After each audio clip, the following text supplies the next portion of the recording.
സംഘപരിവാർ പലരുടെയും തലയെടുത്തതാണല്ലോ. അതുകൊണ്ട് നമുക്കിപ്പോ സഞ്ചരിക്കാതെ പറ്റില്ലല്ലോ.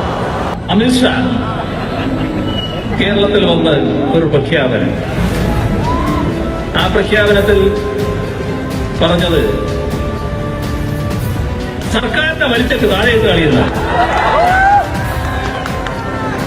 അതിനൊന്നുള്ള ശേഷി ആ തനിക്കുണ്ട് എന്ന് തോന്നുന്നു. പക്ഷേ എനിക്ക് RSSകാരോടും എന്നെ വെല്ലുവിളിച്ചവരോടും പറയാനുള്ളത്, പിണറായി വിജയൻ എന്ന ഞാൻ ഒരു ദിവസം രാവിലെ പെട്ടെന്ന് മുഖ്യമന്ത്രി കസേരയിൽ ആകാശത്തുനിന്ന് പൊട്ടി വീണ് വീഴുകയാണ്. നിങ്ങളെ നേരിട്ട് അറിയാത്തയാളുമല്ല ആരെ RSSന്. അതും നിങ്ങളെ കണ്ടുകൊണ്ടും അറിഞ്ഞുകൊണ്ടും തന്നെയാണ് എന്റെ ഇതേവരെയുള്ള രാഷ്ട്രീയ പ്രവർത്തനം നടന്നിട്ടുള്ളത്. തല്ലുകൊണ്ടിട്ടും RSS ആണെന്ന് പറയാൻ മടി കാണിക്കുന്നതായിട്ട് ഞാൻ കണ്ടു. അങ്ങനെ മടിക്കേണ്ടതായിട്ടില്ല.